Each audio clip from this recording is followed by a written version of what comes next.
Saudaraku terkasih, selamat pagi. Salam jumpa lagi dalam Sabda Siap Saji.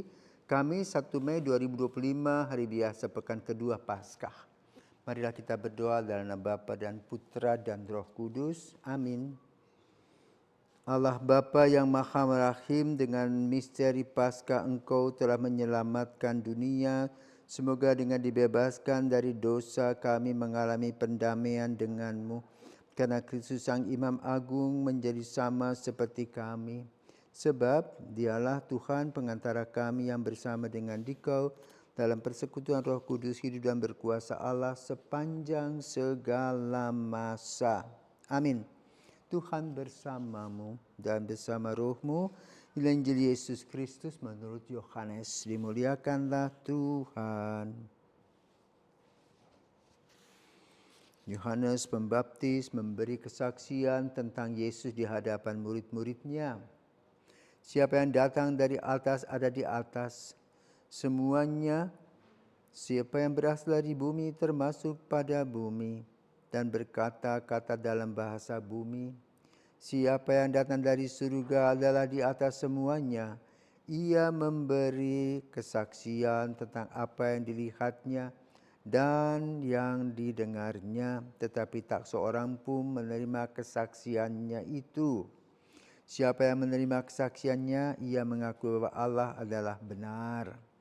Sebab siapa yang diutus Allah, dialah yang menyampaikan firman Allah, karena Allah mengaruniakan rohnya dengan tidak terbatas. Bapa mengasihi anak dan telah menyerahkan segala sesuatu kepadanya. Barang siapa percaya kepada anak, ia beroleh hidup yang kekal.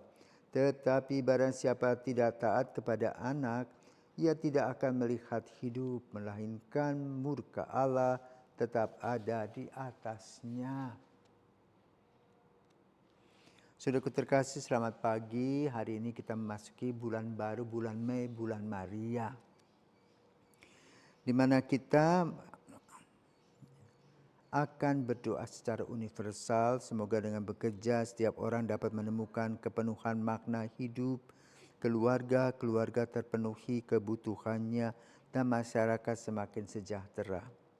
Untuk evangelisasi seperti ranting anggur yang menempel pada pokoknya dan berbuah, semoga kita yang telah bersatu dengan Kristus dalam Ekaristi dapat membagikan buah nyata melalui pelayanan bagi mereka yang kecil, lemah, dan miskin, tersingkir, dan difabel.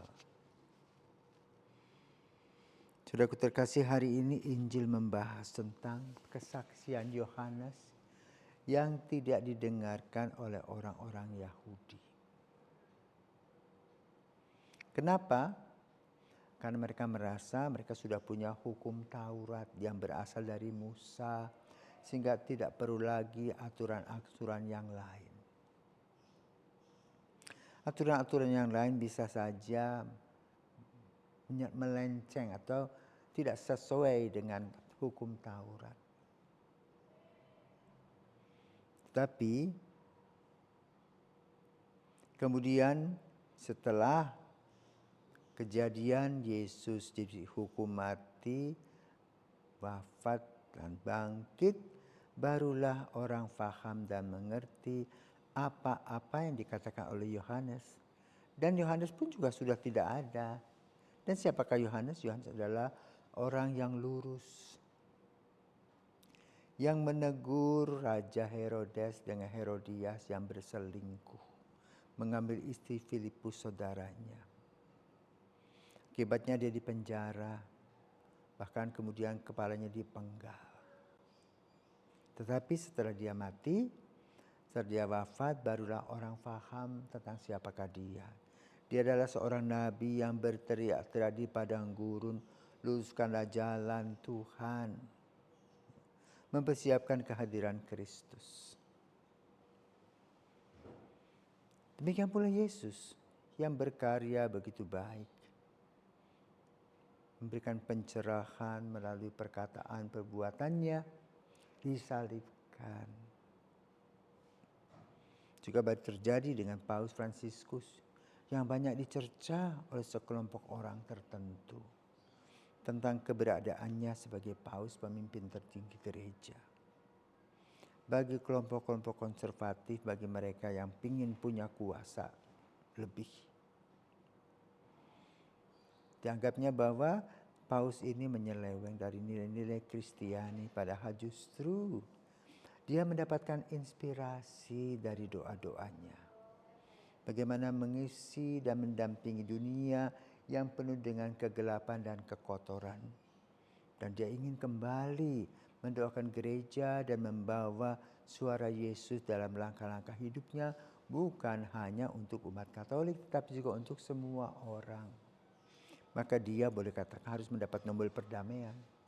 Dia adalah paus perdamaian bagi semua orang. Tapi pada saat dia hidup, semua orang tidak merasa apa yang dia lakukan itu positif.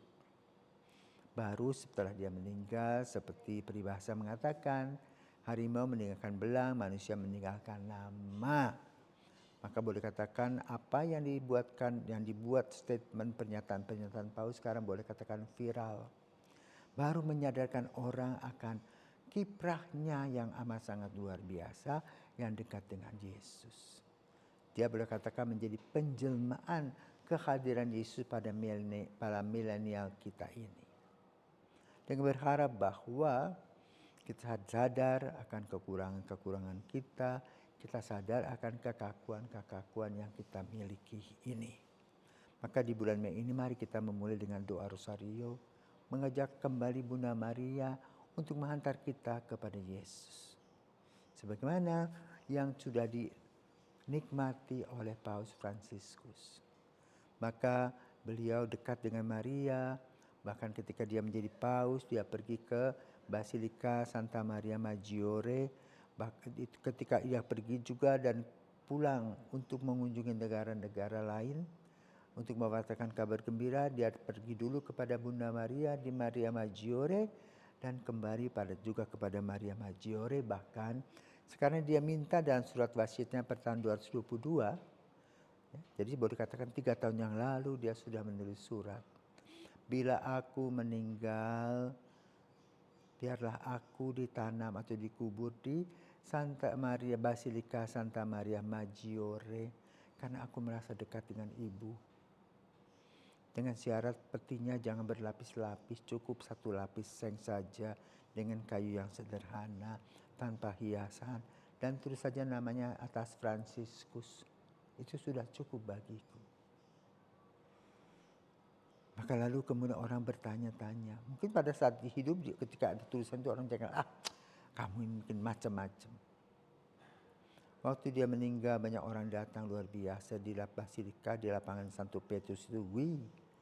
185 orang-orang yang memimpin dunia ini datang silih berganti menghormati penghormatan terakhir.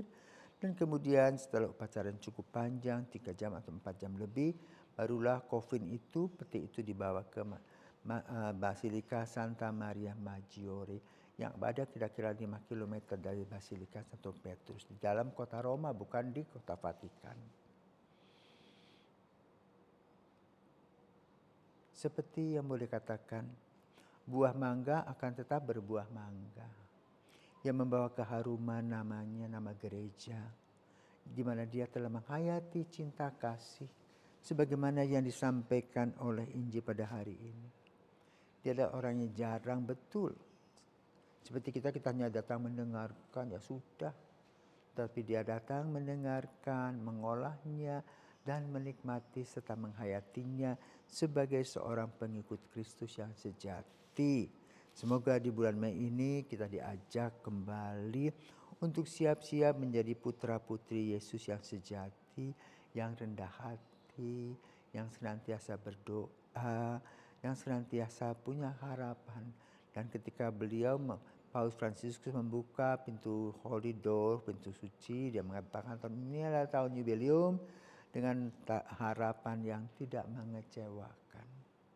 Semoga dalam bulan Mei ini kita diserahkan bersama dengan Bunda Maria, kita datang kepada Yesus dengan seluruh sukacita kita, sehingga kita betul-betul memahami siapakah Yesus, apa yang didapatkan oleh kita dari dirinya, yaitu kebahagiaan dan keselamatan. Selamat memulai bulan Rosario. Tuhan memberkati.